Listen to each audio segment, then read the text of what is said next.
the 25th time these two teams are playing since LeBron rejoined the Cavs, including, of course, the last three finals. The Warriors won 15 of the previous 24 meetings. That's a long way and a lot of words for me to say and ask, Jalen, are you ready to put those two teams together as one of the all-time rivals? I know the older you get, the longer the walk was to school. And everybody wants to go back to the glory days of the NBA and talk about Lakers and Celtics over multiple decades. That's iconic. But this is starting to be a part of that conversation because each team has actually won the championship. So many times in sports, we call teams rivals, but one of them don't go on to actually achieve greatness. The Cavs have done it, led by LeBron. The Warriors have done it. Now you add KD to the mix. They have an opportunity to meet each other for 4 straight times in the NBA Finals. That has never happened in the history of our game. I appreciate the fact that you're finally coming my way, buddy. I remember sitting on this desk with Magic Johnson, sitting where Paul was, and you fought me on that. I did. But I do believe that this is honorable mention. We should be talking about this. These guys have played each other 3 times in a row in the finals. It's probably going to be 4, and both teams have won a championship. Unbelievable star power on both teams. I just think that this is a special time. And one day, 10, 12 years from now, we're going to be looking back saying, man, those were some battles. LeBron James, KD now, Steph Curry, Kyrie was, now IT. I think it's great now, and I think it's definitely in the conversation. It's definitely great. When you look at the players involved in all of this, I mean, you say LeBron, KD, Steph Curry. I mean, you're talking about greatness here. When you talk about rivals, you got to look at the players involved in all this. You're talking about 4-time MVP, a 2-time MVP, and a 1-time MVP, Finals MVP in KD. So potentially you could say you have 3 guys that'll probably be a top 50 all time. So when you look at the rivalry with these two teams and the resumes of the players involved in it, it makes for a great rivalry. As one of the former Celtics and obviously part of a rivalry yourself, is it harder for you to admit that there's another rivalry? Well, the thing that makes the Celtic-Laker rivalry so great, that extended over decades. Sure. You know, it goes back to Wilt Chamberlain, Bill Russell, on to Larry Bird, Magic Johnson, and then with me, Kevin, and Ray with Kobe. So this is a rivalry that extended over decades. You know, this is not going to be that. You know, that's why the Celtic-Laker rivalry is iconic, and it'll be the best rivalry in all of sports. I like how you did you sneak that hairline? Yeah, where? I still got a hairline now. Come on, just a little. This hat. By the way, I'm just Jalen. Your pajama outfit is serious. That's very distinguished. Yeah, You're like the wealthy gentleman. It's called Thurston Howard III. Yeah, youngster. You need a pipe. That's the black Q Hefner right there. This is the 28th Christmas Day game at the new Madison Square Garden, most for any arena in NBA history. That is where we say hello to Lisa Salters. Lisa, Joel Embiid's missed 5 of the last 8 from back issues. What can you tell us about the latest? Hey, Michelle. Well, Embiid is being called right now a game-time decision, but keep in mind that he did play on Saturday against the Raptors. He had 14 points, said he felt pretty lousy in that game, but really wanted to play. But this is Christmas Day. It's Madison Square Garden. This would be Joel Embiid's holiday debut. So you'd have to think that he's likely going to try to come out here and give it a go. Now, the plan is actually going on right now behind me. Embiid is out here on the floor warming up.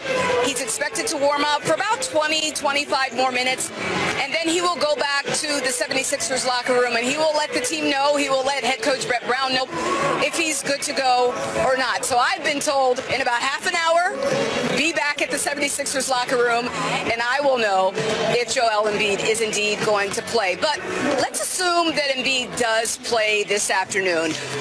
That would mean that we would have 2 7-footers out here on the court at the same time, and both averaging at least 20 points a game. So, Chauncey, I have a question for you. Who has the most upside, Joel Embiid, who has been injured in his career a lot, or Kristaps Porzingis? What are you going with? Good question, Lise, and Merry Christmas to you. That's a good question. Here's what I think, and we've heard this all before. Availability is the greatest ability, right? Kristaps has only missed 32 games in 3 years. Joel Embiid only played 31. So while Joel Embiid is one of my favorite players to watch, and I think he's the best entertainer that the game's seen since probably Shaq as a player, Kristaps is just, I think he's an unstoppable force down there with his point of his length. He gets to his sweet spots. He does a lot of great things. 7'3", shooting threes, taking off the dribble. One thing about it, when you can shoot basketball and you're skilled and you don't rely on your athleticism, you're going to have a long run in this league. And I think Joel Embiid is great, but the guy hadn't played him back-to-backs yet.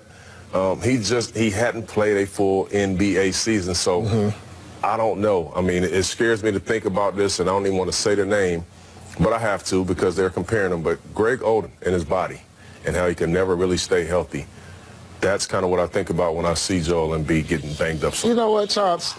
We don't usually agree on a lot of things, but I'm going to change that, Paul. I'm just saying, you need to change that. I will have to go ahead and agree with you on this one. Like you said, the best ability is availability, and that's something that Porzingis brings to the table.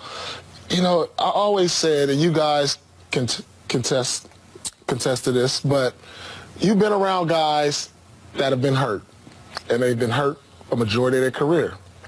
Especially when you get hurt earlier in your NBA days. I can name some names. Of course, you look at guys like who should have better careers than they should have had, like guys like Derrick Rose.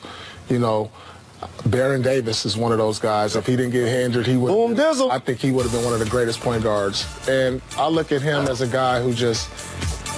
It'll be hard for me to see him having a 10, 12-year great career because of the injuries. But right now, I have to say Porzingis, just for the fact that he's out there. He's available. It's fair, right, Jalen? I disagree with both of you guys. Never mind. That's fine. We missed you, buddy. We're only talking about the process, not because of how they handled the Michael Carter-Williams situation. Nerlens Noel, Okafor, Markelle Fultz went #1. We don't even talk about how Philly messed up those situations. We're talking about the process because of Joel Embiid. He gives you the points, gives you the rebounds, he gives you the blocks. Of course, he has a magnetic personality, but in today's game, if you could get his attributes from a guy that's going to play down low and be an anchor, and by the way, I understand the injury concerns, fair point. Porzingis has had injury issues also, including this season. So if you're starting a team and you wanted to pick one of those guys, I would take Joel Embiid. By the way, just for the record, Joel Embiid is officially playing. He is officially playing. See, Christmas is happening. But that's what I'm saying. We got to do that every game. Well, it is suspenseful, isn't it? All those things you mentioned, blocks, points, I want that more than 40 games. But here's the thing. In 3 years. But here's the thing we truly have to pay attention to.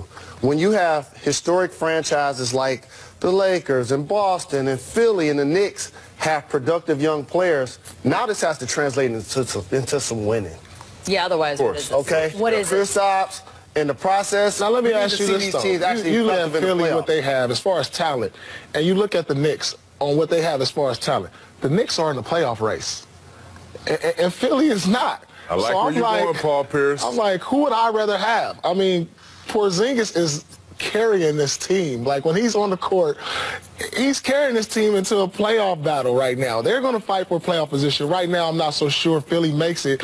And a lot of people would say Philly has the biggest upside as far as a young team. I'm not so sure. Chauncey, we need Philly in that playoff race. Right? Oh, we need a man. I want to see him. Sixers in that playoff race. And Simmons killing somebody in the playoffs. I need him in there. Today's Rising Star brought to you by Mountain Dew. Yeah, put your hat back on. 76ers rookie Ben Simmons enters today averaging 17 points, over 7 assists, and nearly 9 rebounds a game. Only one other rookie has averaged those kind of marks in a season. His name was Oscar Robertson in the 60-61 campaign.